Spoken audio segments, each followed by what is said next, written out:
for the information, and we're going to make sure that your chat comments will not be in the recording, neither will your names.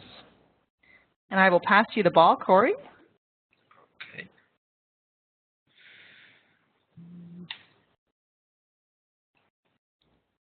Is the PowerPoint, oh, here it is here. Yes, it is. Just click on Budget 101.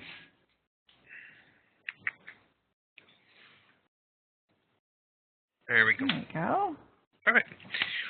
Well, I want to thank everybody for coming this evening, and sorry for those that were hoping Carrie Lee could make it. She's actually under the weather, so I'm her replacement. Hopefully I do half as well as she would have.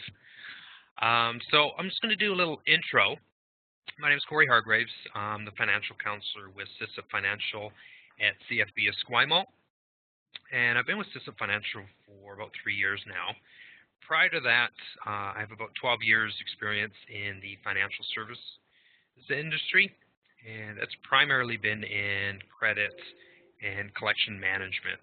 So if anybody has any questions regarding that stuff specifically, feel free to ask. I'll provide my contact information at the end of the briefing, and you can always feel free to email me as well. And I'm pretty relaxed with these presentations, so if anybody has a question at all at any time, feel free to just raise your hand, or you can put it in the chat, whatever's easiest for you. But yeah, let's just have fun and pretty laid-back presentation. All right, SISIP Financial. So who here has heard of SISIP Financial and some of the services we offer? You can just give us a green check. Give a green check, whatever works. Red X if you have not. Okay. Well, good. That's all right. I'm guessing most people probably associate SISIP Financial with the insurance, which is a huge part of what we do. But we also do the financial counseling and the financial planning, which is the investment side of the business. So we're a division that falls under the CFMWS, or Canadian Forces Morale and Welfare Services. And we're responsible to the Chief of Defense Staff to provide morale and welfare services to the Canadian Forces and their families. And we fall under the same division as CANX.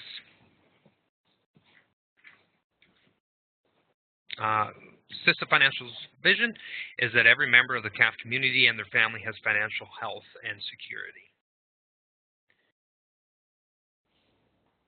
Oh, Pam's from Kingston. I'm just going to take the ball, Corey, from you for a moment. Yeah.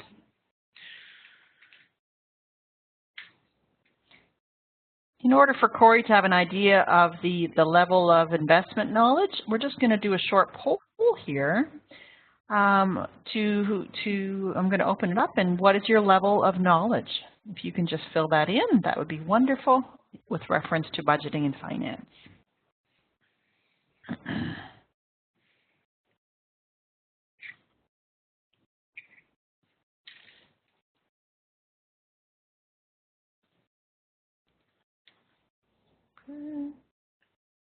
Great. Okay, I'm going to close the poll now, and we'll show those results.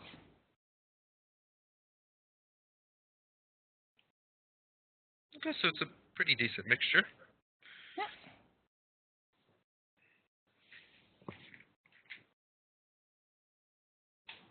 All right. So really today, what we're going to go over is we're just going to discuss the basics of budgeting. And hopefully at the end of the presentation, you're going to be able to do 5 things listed here below. First one, is action. Taking control over your financial situation as much as you're able to, right? Creating a budget, your income versus your expenses. Create a plan, what you want moving forward. Determine the best way to track your expenses and your spending. And at the end of the presentation, we want to provide you with the tools and abilities to kind of evaluate or reevaluate your budget.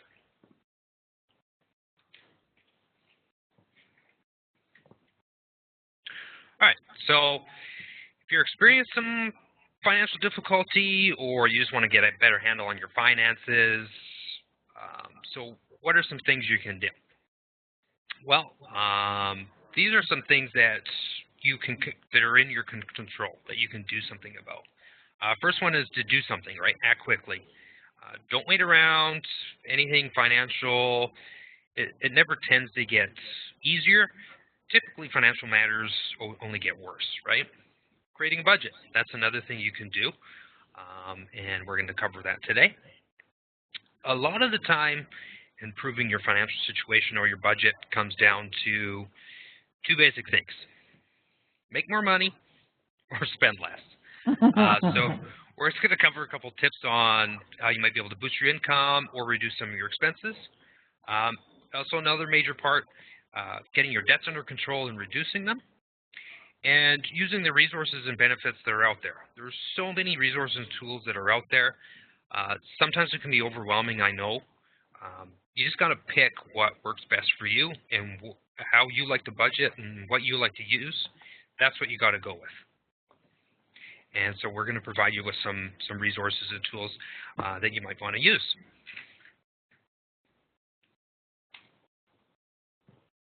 All right, so where do you start, right? First step is you need to figure out how much money you bring in. So you just got to calculate your income. How you do that: pay stub, income statements, if you have any other sources of income, those sort of statements. Once you have that down, you need to estimate your expenses and your monthly costs, where your money's going. So that, it's bills, receipts, bank statements, any sort of debt statements. Collect those up because you'll need them to calculate, what's going out. Once you have this information, you need somewhere to put it. So I'm going to provide you with a resource today that you can use. You can do digital format. You can do old school and just write out your budget, which is what I do. I just use a pen and paper. Really, it doesn't matter how you do it, as long as you can record it somewhere, right? So I'm going to ask you guys a question here. Most of you follow some sort of budget. For the typical family budget, and you can just put it in the chat, you can yell it out if you want. For the typical family budget, what does everybody think the biggest expense is for the typical family? Ooh. I'm going to say... I know the answer, so I'm not going to say anything.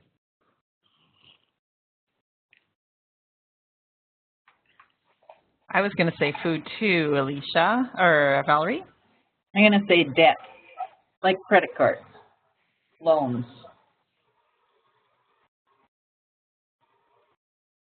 In Canada, it has to be mortgaged because, of course, you're renting, right?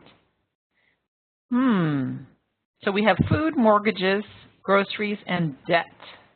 Debt, rent, food, okay. So, Stats Canada. We pay that much in taxes? Taxes, and this is typical family. I mean, taxes are one of the biggest, but everybody was on it, right? Food, clothing, shelter. It's kind of household stuff. And I bet, I don't know when these stats are quoted from, but I bet, especially now, though, that percentage might be a little bit higher now, right? Because the cost of food and everything has gone up quite significantly. But yeah, cabbage at $7 a head. Yeah, grapes. I don't know how much grapes were either, but yeah, everything's kind of expensive. So, but frozen vegetables. That's a good. That's still nutritious. They usually use high quality for that, and it's cheaper. So you need your veggies. So consider buying frozen, right? All right. And it works better in a smoothie. There you go. We do. So let's get into the actual what a budget can look like. So this is one way how you can record or figure out your net monthly income. I know you're probably looking at this and wondering what in the world is with all these lines and figures. That's okay. This is a snapshot from the SISIP bud sheet, and we're going to go through a few more slides, and I'm going to go to the website, and I'm going to show you how you can access this. So don't be too confused on this now. I'll show exactly what it looks like. But yeah, this is something definitely you can use to determine your net pay.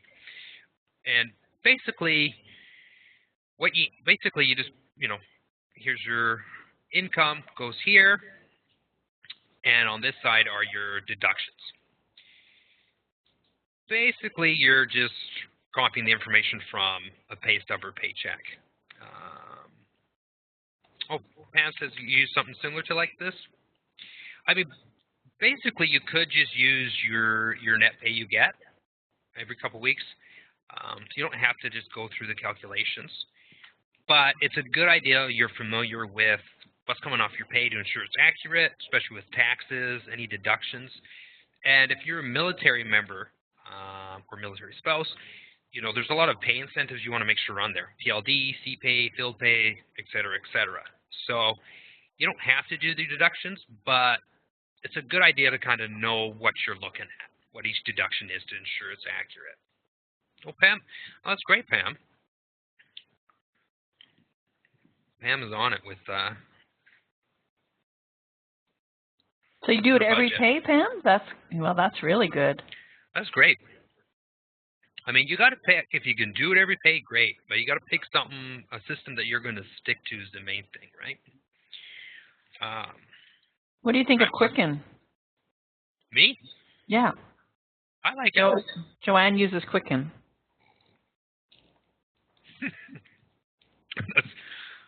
We wouldn't have it anyway. Yeah. There's tons of great programs out there. And, I mean, apps. If you got a smartphone, you can do everything on your smartphone these days. All right. So after you figure out your net income, let's figure out what your expenses are. Two types of expenses, fixed and variable. Self-explanatory. Fixed items you should know: housing costs, rent, mortgage, support payments, debt repayments, savings, things like that. Yeah, I do it the old school way too, pen and paper. I do have some apps, but I'm a really visual person, so I write it out. I have a question, Corey. How are savings a fixed expense? Well, and I'll discuss that a little more in depth later, but the one thing to take away from hopefully this or anything is you got to pay yourself first. So no matter what you're doing, it is so important that you pay yourself first. You save something, right, every month. It's so important. So I put it as a fixed expense, because you should have it, however you do your budget, you should have an amount in there that you're saving, no matter what. Even if it's to start $25, you got to pay yourself first. So that's why I have it as a fixed expense. Can anybody think of any other fixed expenses? You can type it, yell it out. Feel free to unmute and yell it out if you want. Daycare. Awesome, yeah.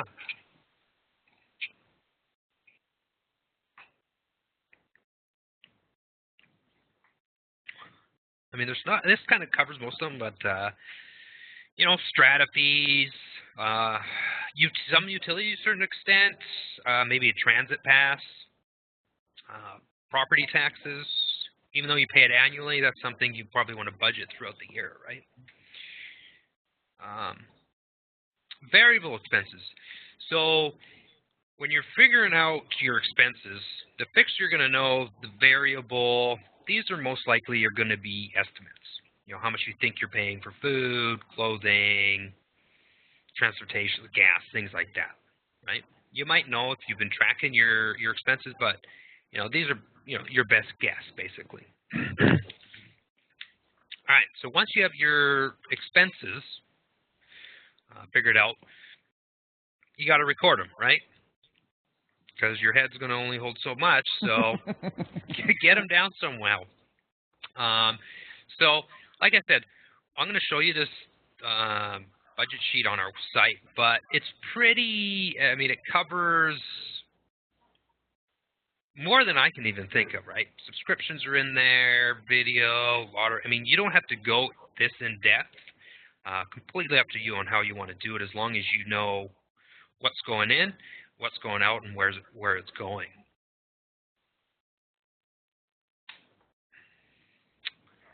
And more. So, and then, yeah, the nice thing is that it's going to calculate it. So if you use the sheet, once you figure out, you can just punch in your net income. Each section here, you punch in how much you're spending, right, on the categories. And let's see if I can use this highlighter here. And here. For your arrow? Can everybody see that ugly circle I drew? Yeah, you can use your arrow too. Oh, perfect. The nice thing, as it says there, is that it'll do the calculations for you. So once you have your income in there, your expenses, you're going to know what you got left for your debts. After you figure out income, expenses, next record the debts. Record the amounts owed, and I mean, I recommend this. You don't have to, but I recommend just to figure out if you have a surplus or deficit, just record the minimum amount due here. You never want to just pay the minimum, because that's just a terrible idea. But for setting the initial budget purposes, just use the minimum, because down here it's going to add everything up, and you're going to know, again, if you got a surplus, if you got a deficit, where you need to make some adjustments, right? So now that you saw all those lovely slides of the budget sheet, I'm going to show you on our website where you can access it, and I'll show you how it calculates everything for you. So hopefully it makes your life easy. So if you go up to share and then web browser. Everybody see this? Takes a minute. Oh. There we go. Now we can see your web browser. Yep. So it's SISIP.com. Website is not the easiest to navigate. Corey, before you navigate through the website, can I just share with the participants that if you bring your mouse right up to the middle of the screen, you're going to be able to bring the participant and the chat panel down so that you can continue chatting. And give me a green check when you've done that, please, just so I know that you found it. Bring your mouse right up to the top, and then click on the participant panels, and then give us a green check so we know that you've got that panel. Kim, you've got it? Yes, I just told you. Great. Okay. Super. Thank you. So once you get to SISIP.com, click on the Financial Counseling tab. And there's tons of other resources on this site. So feel free. There's a financial quiz, frequently asked question, bunch of stuff on here. And you see you can either go to creating a budget link here, or over here, budget worksheet. Click on it. I prefer Excel. Can you actually write in the PDF, or is it you can. protected? No, you can write in there.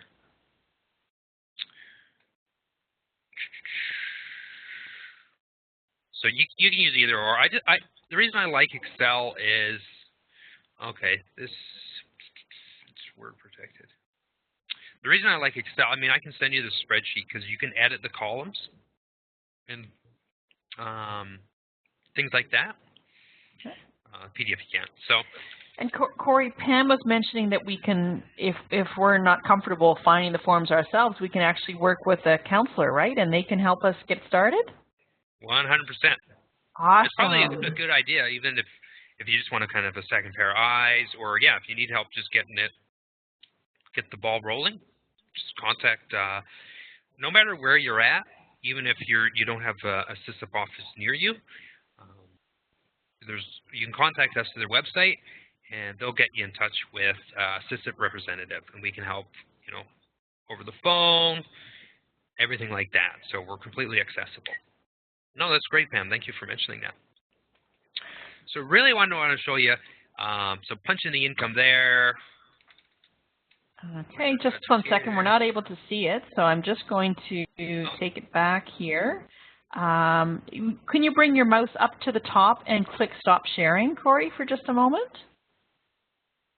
Great, and then just click Share Your Desktop.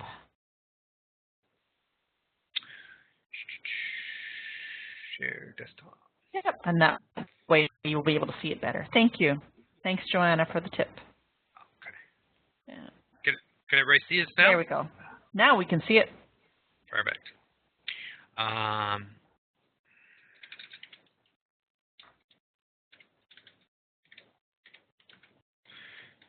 So the reason I like using the SISIP budget sheet is just because you get the calculations, right? So I'll add it all up once you have the numbers in there. And right down here, you're going to know if you got a surplus or if you're in a deficit. So it just makes the calculations for you. So again, it's available on our website, thesisip.com, or you can always contact me directly via email, and I can email you a spreadsheet. And if a participant is in Hawaii, let's say, does SISIP able to do counseling in Hawaii? Do they go to Hawaii, or is it virtual counseling? It would be distance, but yes, we help OutCan members. Great. Absolutely. Okay, so back to.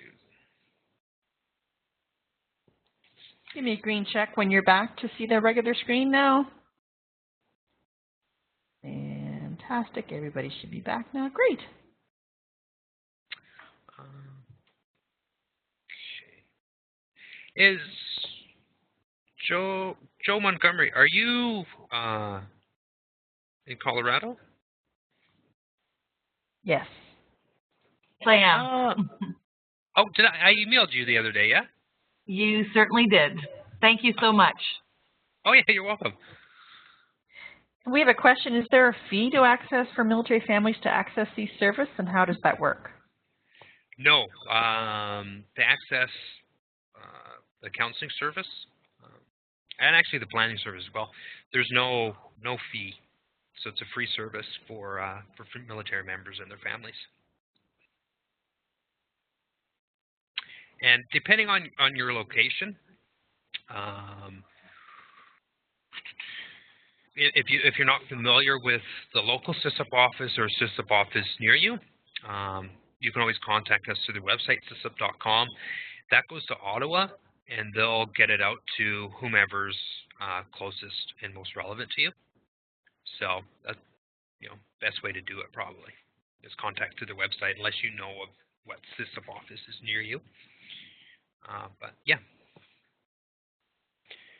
Okay. Well, once we have all the numbers, what do you do with all that? Well, obviously it's time to move ahead and develop a plan. The main thing to think about when you got all the information is building a realistic plan. If it's not realistic, there's very low chance you're going to stick to it, right? For example, if you're all geared up because you notice you've been spending all this money on eating out, and you're like, okay, I'm going to make some changes. I'm never going to eat out again. Probably not realistic. Yeah, you want to cut it back, but be realistic with yourself, right? So based on your income, you got to set some goals. Whatever you want, really. At the end of the day, it's your money. So if you want to save for vacations, retirement, emergencies, things like that, whatever your plan is, but you have to pay yourself first, right?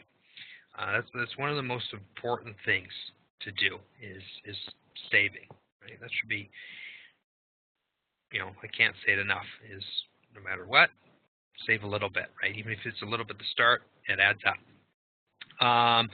So once you have your goals, it comes down to estimating, your living expenses. How much does it cost to live?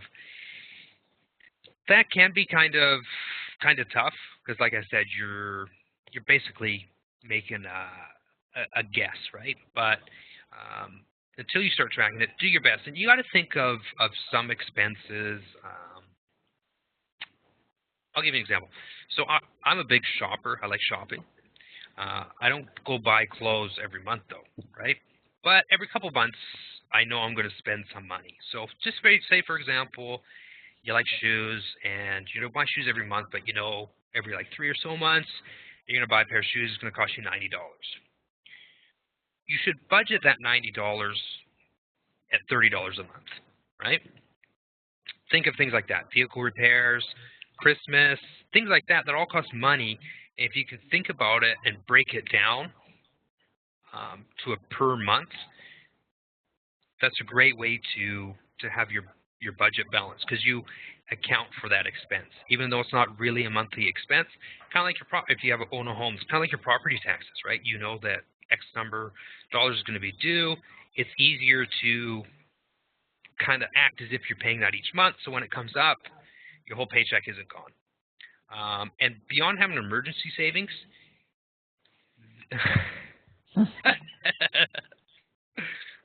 there you go. You know what? If you like shopping and you could put it in your budget and it's balanced, nothing wrong with it, right? Because at the end of the day, like I said, it's your money. As long as you're, prepared as best you can for emergencies, and it's not impacting your quality of life, nothing wrong with it, right? And that way it's not an impulse, too. If you plan it, it's not an impulse, right? Exactly. And that's why it's a good idea to have a separate, like I have a separate kind of rainy day savings account. I use that because I know that sometimes, there's going to be a sale on, I'm going to want to buy a bunch of stuff. And it's kind of like, well, I haven't been shopping in a couple months, but I act as if I'm shopping, and I transfer a little bit of money there. So I know that when I want to go buy something, it's not messing up my budget because I already got money allotted for it. So give me a green check if that kind of makes sense to people, about kind of the rainy day and larger expenses kind of breaking up. Good. So I know I've kind of said it about the savings. Type it in or say it out. I mean, what does everybody think a good starting point to have saved? Like how much to have saved? And Pam mentions an excellent thing, prepaid, coffee cards, visas. That's an excellent way to budget. I recommend that all the time to my clients, especially when they have, they like coffees. Tell them, say, here, just get a prepaid card, and they love it. What's interesting is my daughter attended your session last time, and she got a prepaid coffee card, and she stops when it's gone.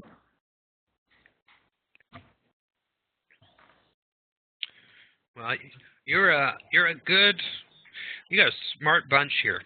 I mean, yeah, typically they stay 3 to 6 months. That's a good, and that's living expenses, right? If something were to happen, 3 to 6 months. Some people recommend a year. I personally think that's way too much. But it does depend on your situation.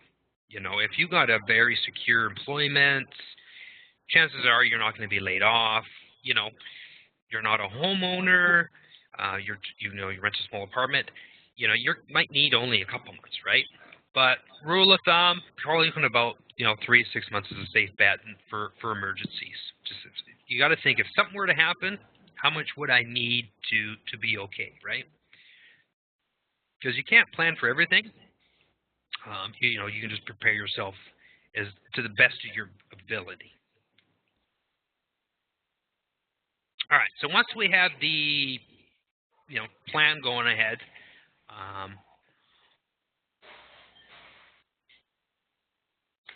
it's just pretty much truck ahead. You know, go about your daily business, and you got to start to track your expenses because everything you did. Oh, Barb, do you have a question?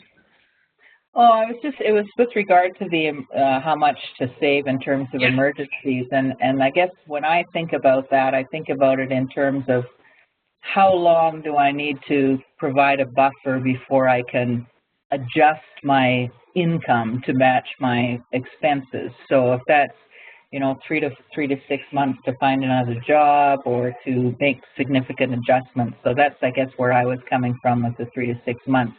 So it's not an arbitrary number. It's what, from my perspective anyway, it's how long can you pull up your bootstraps and figure out some other plan, because that's what you need. That's what has to happen in an emergency, right?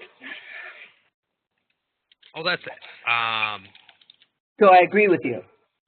Yeah, no, and that's an excellent point because for you it might be 3 to 6 months. For somebody it might be a little bit longer, but you're exactly right. You got to think, okay, if something happens, you know, how much time do I need to kind of get things sorted out?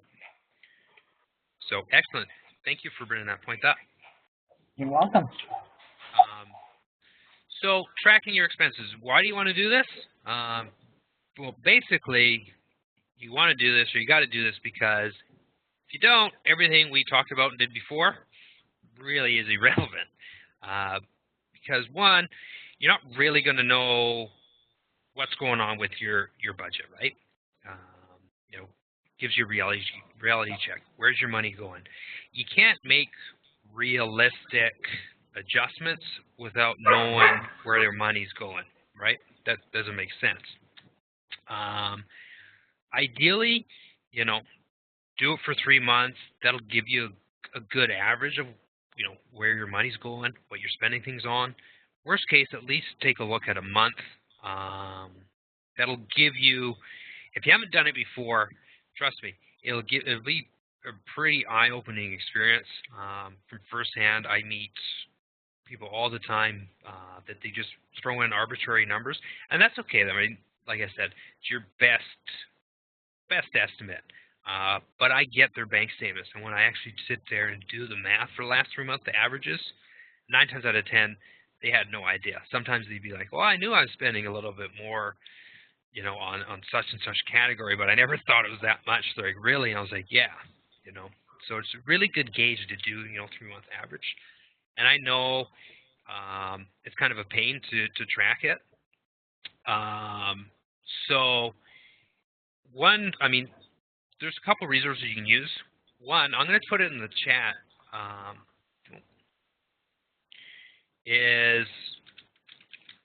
throw it in the chat, themint.com, and that's a good way to help track your expenses. I know a lot of online banking resources now, they kind of track your spending, but you can use the mint.com, and basically it'll categorize where your money's going. So it kind of helps you, right? Or you can, you know, like Pam says, every paycheck kind of go through your bank statement, right? But you got to think, if you can do that, that's probably the best way to do it. But is it something that you're realistically going to stick to, right? Because it's all about finding something that you're going to stick to, right? It's about making changes that are long-lasting. But yeah, check out the mint.com. That's a great resource to help track your expenses.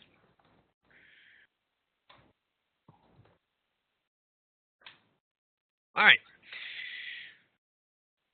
Going forward, your budget. Think of your budget as it's a living document, right? You know, especially if you're just looking to, you've never done a budget before, you're gonna make adjustments to it, right? So don't worry. Realistically, if you've never done a budget before, you're starting one out, you're probably looking at 2 to 3 months before you're getting kind of a good idea and getting everything balanced. You know, and tracking the expenses are important because it allows you to see how close you were to your estimates. You know, are you living within your means, right? Or are you using credit? How's your savings plans going? And again, you're not going to be able to make those necessary adjustments if you don't know where your money's going, right? You might think you're spending a bunch on groceries when in fact it's more on eating out or vice versa. So, what does a budget do for you? What does it really do for you? Well, lets you organize your finances. You know, keeps credit card use in check. Make sure you're building your credit carefully. Controls those impulse purchases, right? If you're following a budget, you're going to kind of double think before making that purchase. You know, it's just going to broaden your knowledge, your financial knowledge, which is always a positive thing. And also, you know, it allows you to achieve your goals, your savings goals, whatever they may be, right? Pay off your debts, things like that.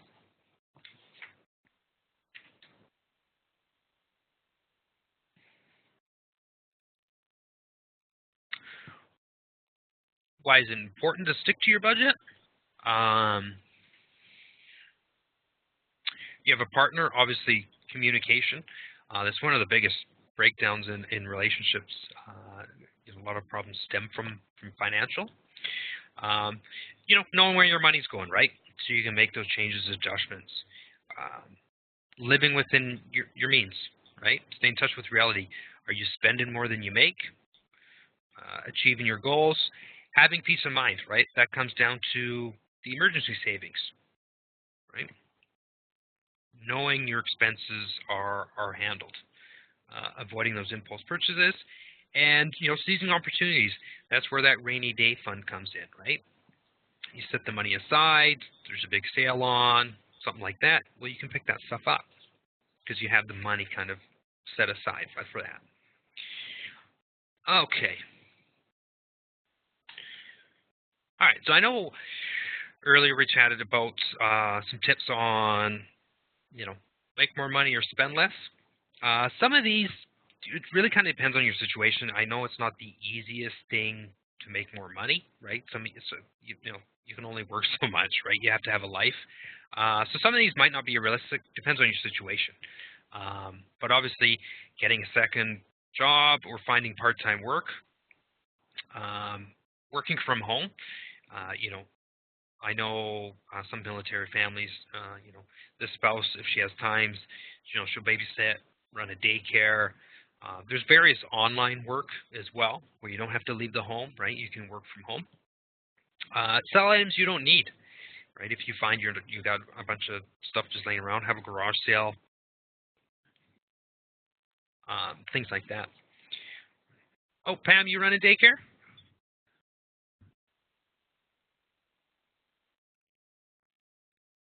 Well, good.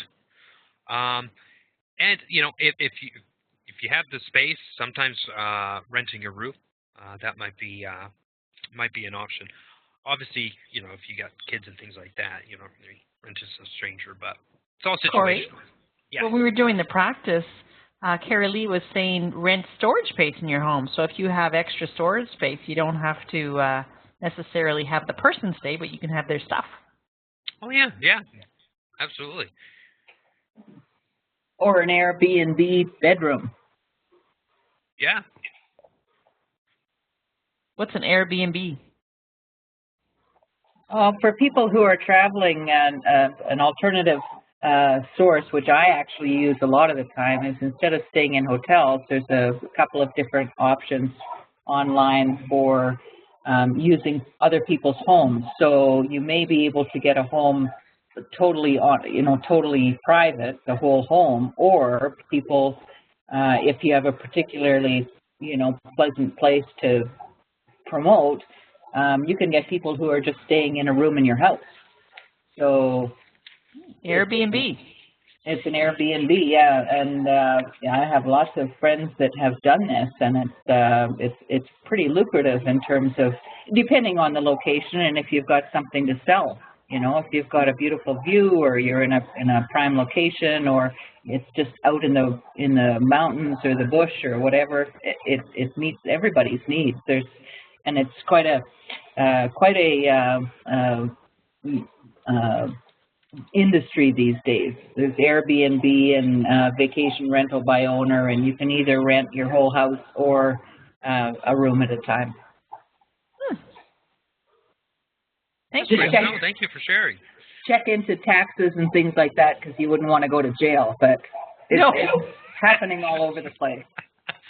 And it's usually how I travel now because it's usually cheaper and it's much more interesting. Excellent. Thank you for sharing that. Second part we talked about, reducing your expenses. This is probably a little more realistic for most people. Reducing utilities, cable, cell phone, eating in more, buying in bulk, starting a garden. Kind of depends on where you're living, but I mean, taking public transit or carpooling if it's all possible. Looking for cheap and free entertainment. That's a big thing too, right? If you can find cheap or free things to do on the weekends, that'll help. Reduce rental expense. If you can, you might have to downsize if you're renting, right? If you had an extra room, you're not really using it, it might be more feasible to downsize. Another big thing too is using a meal planner. Does everybody know what I'm talking about when I say a meal planner? No, what is a meal planner? Check. All right. So I wish my computer's on the fritz. So basically, a meal planner is what you're going to be making for the week. You can do breakfast, lunch, and dinner. And I have some great meal planners on. So I can probably email them out once I get my system back up. And basically, I mean, you don't have to do every meal if you don't want to, but basically you write out, okay, what you're going to cook, and Pam knows what I'm talking about. And then on the side of this one sheet, so you write out, Monday, Tuesday, Wednesday, Thursday, Friday, however many days you want to do, what you're going to cook, and then on the other half of the sheet is what you need to make those items. So you know exactly when you go to the grocery store what you're going to eat. There you go. What you're going to eat and what you need to buy. So it saves you time and money, right? Because you're not wandering around the grocery store wondering what you're going to eat, and you're buying random stuff because you're kind of hungry and you might eat that eventually. So huge thing. I do all my cooking Sundays, and it saves me so much time and money. So definitely recommend using a meal planner, even if you're doing it for 4 or 5 days a week to start. Try it out.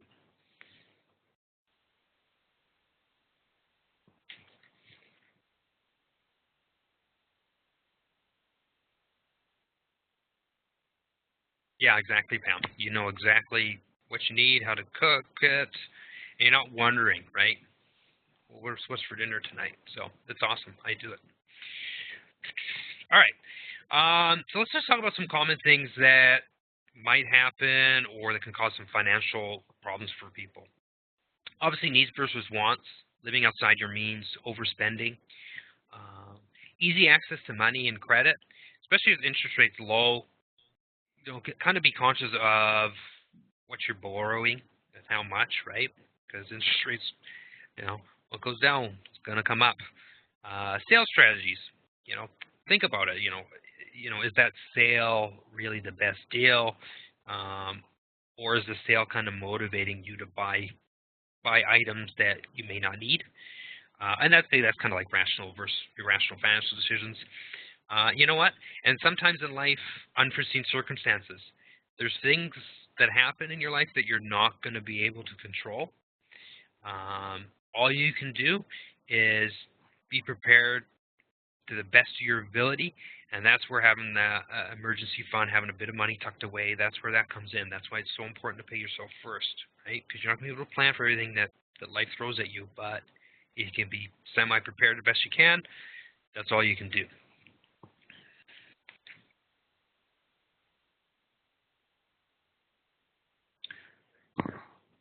There you go. Yeah, I've recommended that too. Put your credit card into a bowl of water, throw it in the freezer. Debts. All right. So this is another area some people might have a problem tackling or kind of where to start. So getting your debts under control. That's also another key to financial health and making sure your balance or your budget's balanced. Prioritize your debts. So obviously some debts are going to be more important than others. If you have the ability to or room, move higher interest debts to lower interest credit cards or lines of credit. If you got room on credit cards, there might be promotional balance transfer rates where you're paying 0% for 6 or 8 months, right? Talk to your creditors. More often than not, if you talk to them, sometimes if you're carrying a credit card balance, sometimes you can get your credit card switched, especially if you have a rewards card. I'll tell you one thing. If you got a rewards card and you're carrying a balance on it and you're paying a bunch of interest, the rewards that you're accumulating, it's not worth the interest you're paying. So sometimes if you switch to a non-rewards card, the interest rate can go from 19% to 11%. That's huge, right? So if you're carrying a balance, consider that. And if you need to, sometimes you might be able to defer payments, right? A loan payment or something like that. Consolidating, if it makes sense, if it's realistic, that's always an option. And if you have numerous debts, you got to create a repayment plan. Best way to do it is doing the Snowball or PowerPay. There's a site there, powerpay.org, or do the Snowball method. Who's kind of familiar with the Snowball method of tackling debt? I have no idea about that. Joanna? No? All right. So I am a visual individual. So I'm going to show you, hopefully this makes sense. I'm going to show you I'm just going to share Excel. I'm going to show you guys on Excel the idea behind Corey, one point that I was thinking is that when a person is in debt, the last thing they want to do is talk to somebody about it because they're afraid, right? So that's the hardest probably thing to do, is to actually go to somebody and say to arrange a repayment. That must be very challenging. Yeah, it is. It is initially, right? Because they're not sure where to begin. They might be embarrassed.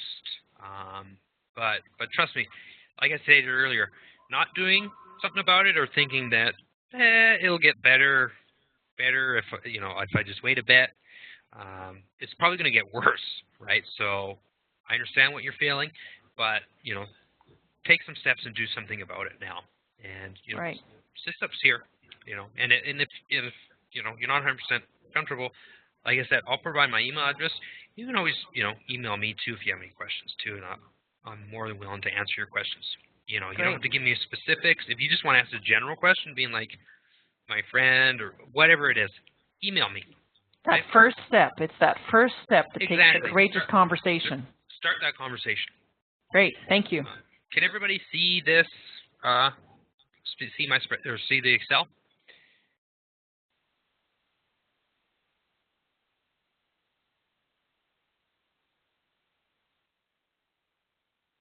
Can people see the? Yeah. There's nothing on it. It's just a blank Excel sheet. Okay. Yeah. All right. So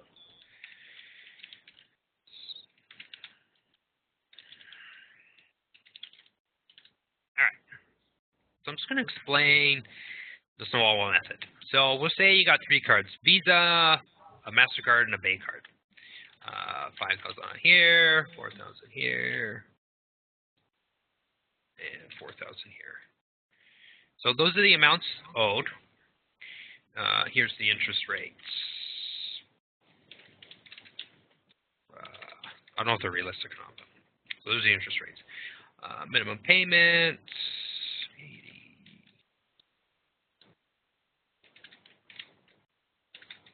All right. So this is calling us how much you owe. That's the minimum payment. That's the interest rates. So say you have an extra $400, and that's a month. What do you want to do with that? Do you want to put 100 on each, or what?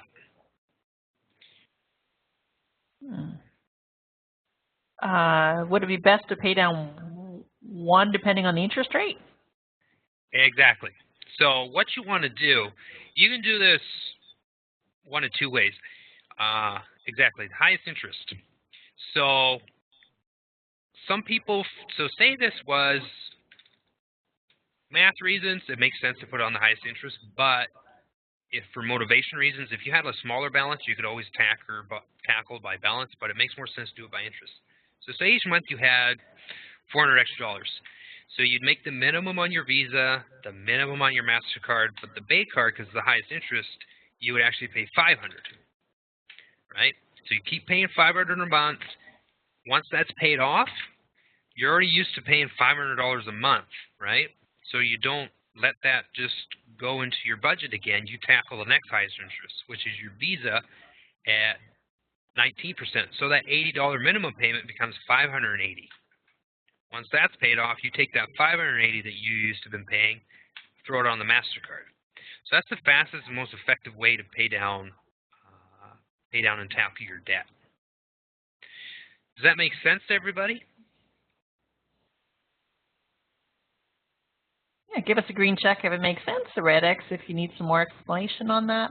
We've got lots of green checks going on. Good. And there's great resources out there where you can just punch in all the debts you have, the interest rates, and it'll calculate how much time you need before you're out of debt. So. Okay. Thank you. Yeah, absolutely. All right, another thing, use the resources that are available to you.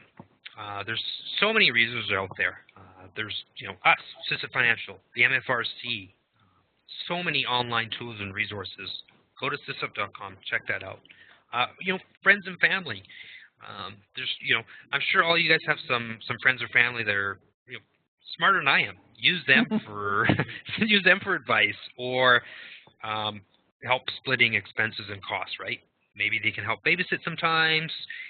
Maybe a family member will go to Costco with you and share, the expenses. Me personally, I don't use Costco that much because it's just me. But if you got a family, it makes sense. Okay, so I think that's it for the presentation part, and I'm just going to do a little wrap up, and then we're going to have a Q&A. So I know some of you were asking about, what can SISIP do? So I'll talk about a little bit about the financial counseling.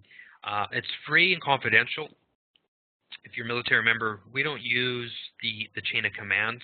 So if you come speak to us, it's completely confidential unless you're officially referred through a unit. But if you come in on your own fruition, completely confidential. Some of the things we can help with, budgeting, helping you manage the personal money management. If you're having some debt issues or issues with creditors, we can help out with that. Depending on your situation, there are loans and grants that you might be eligible for. Oh, thank you, Pam. That's awesome to hear that that you enjoy working with us. And we're accessible across Canada and internationally, right? So no matter where you're at, we'll find a way to work with you and help you out.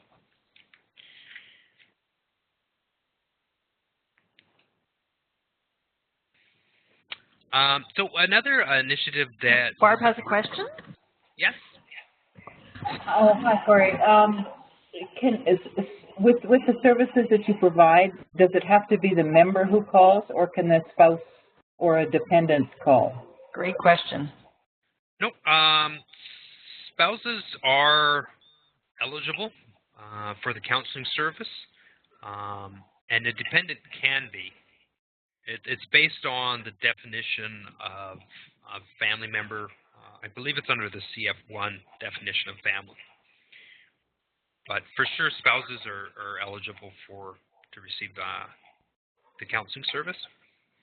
Okay, great. I mean, it would be great for a youth who is maybe, you know, over 16, but still a dependent, but interested in developing a strategy for financial planning for the future to be able to contact too. So it'd be interesting to know whether they would have a problem contacting you.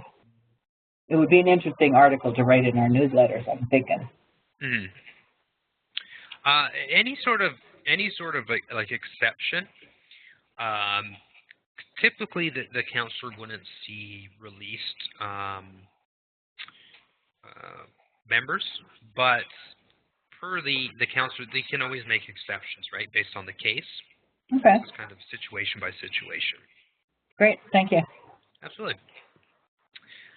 So one of the newer initiatives SISIP was offering is it's called a cash savings plan. Basically, this is an easy way for members to start building some sort of savings. The nice thing with this is that you can set it up as a pay allotment, which basically means if you want to save $50 a month, your paycheck's going to be $25 less. So it comes off your pay before you get paid, like a forced savings. And the fees for the investments and things like that are a little bit lower than the industry standard. So that's something to keep in mind.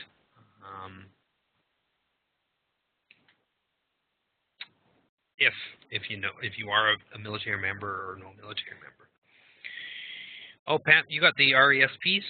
So Pam, you must be a planning client then. Well, good. Pam knows all about our services.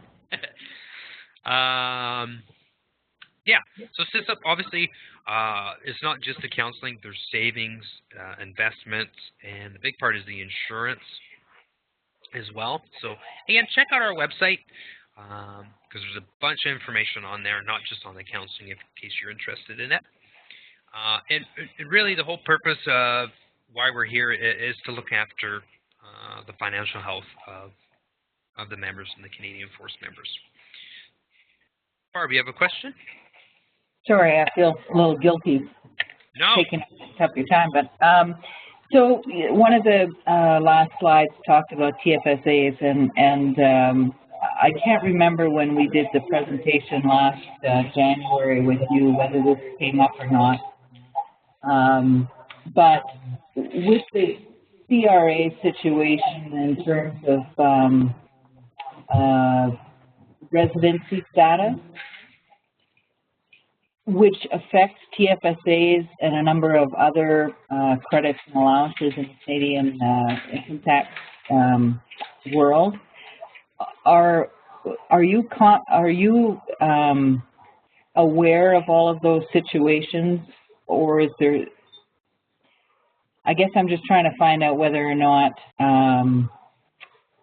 we can provide you with some scenarios that have occurred in the past that you might be able to dig into to be able to provide services to the folks in the States.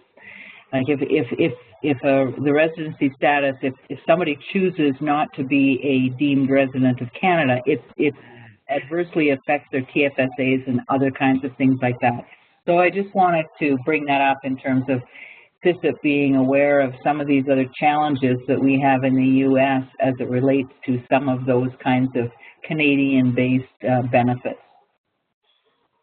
That's an excellent point.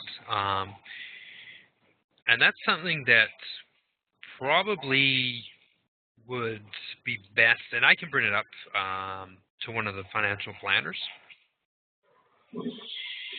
That would be great. I mean, I think that, you know, we talked about a year ago about this in terms of whether there's people who have specialized knowledge in terms of the folks in the U.S. And I've talked to Ron, and I know that Joanne has talked to Christine, and it would just be great to have an awareness that there is a component of SISIP that really understands this stuff, because frankly, you know, there's so many different lines of or so many different ways that people are finding out this information in the States, that if we know that we can call SISIP and there will be a specialist who understands some of those issues, it would be really, really helpful for us. Yeah, I'd like to chime in on that one too and just pile in, because we had so many people in the past. Now that the residency thing has changed, it should be better, but we've had people that had to get tax accountants and lawyers to work to get their cases sorted out with CRA. So it was a big issue. It should be resolved by now, but there's still probably some people out there lingering with some of these issues, trying to get back tax things sorted out. Yeah. Yeah, I'll definitely inquire about that. I remember I don't want to talk too much about it because I know I believe we had a member that was in our office that had some issue with that. And as far as I know, there is some specialized something you claim with the CRA.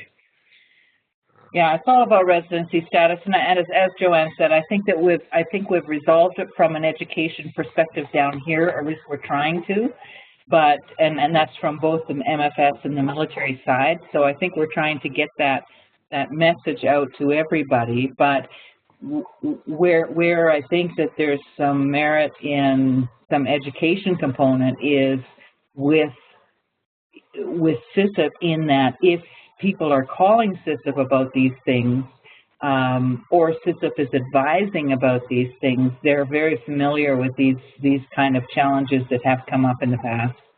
So hopefully we're on a route to, solving this, but as Joanne said, there still could be some people who haven't,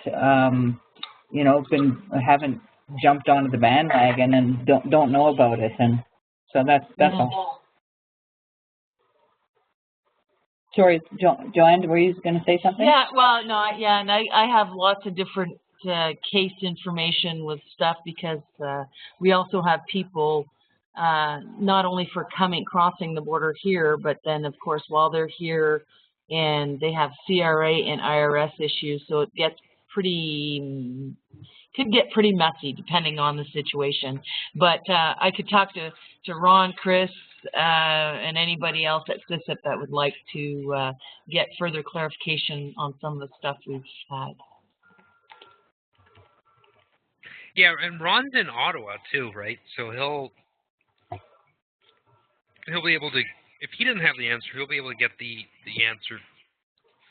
So let's start the conversation with him. But I'm pretty sure that the planners, because they're the ones that deal with the taxes, so somebody or they would have better information regarding that than me. Great, thanks, Corey. Thank you.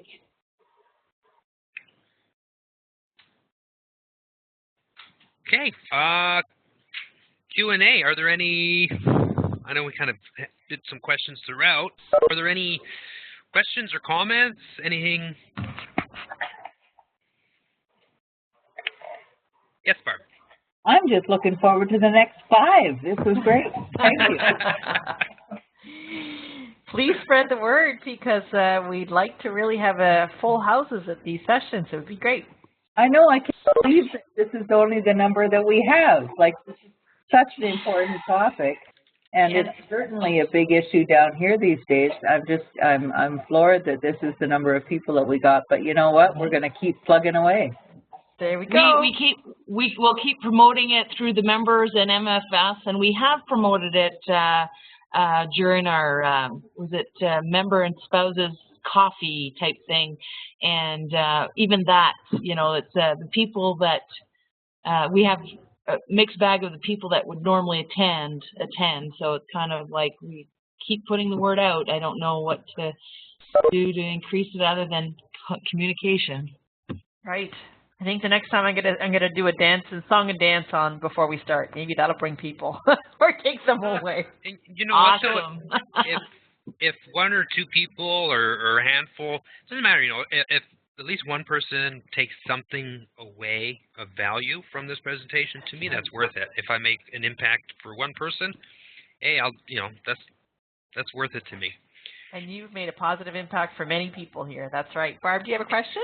Oh, no, it's just a comment. It's just a piece of, you know, it's like the, I can't remember what kind of shampoo it was, but if one friend tells another friend, we all really just have to bring another person back the next time, you know? Exactly. Ultimately, people will see it's not a scary thing. It's not impersonal. It's very personal. And there's a lot to be gained by using this kind of a platform. Yeah, and the French Budget 101 is happening Thursday, and then next Tuesday we're going to be talking about severance, how to invest your severance. So I'm going to throw my email in the chat. So feel free if you have any questions, anything like that. Feel free to email me. And you're going to have an after-session email sent to me, and I'll send it out, Corey, with all those links. Yep. Super. And thank you all for coming. And you were great. What a pleasure it was to have you, Corey. Thank you very much, and thank you for coming out. So just to exit out, you click on the red X at the top right-hand side of the screen. And Joe Montgomery, I'm very thrilled that you're here today. Yeah, thank you for coming. Happy, and I'll be promoting it. And thank you very much, PEI, for putting this on, and thanks, Corey, for everything. It's a lot of fun. You're welcome. Thanks very much, everybody. Good night. Good night. Have a good night. Thanks, Corey. You rocked it. I so appreciate you being here. Yeah, absolutely. It was a lot of fun. Some great questions came up. Yeah. So what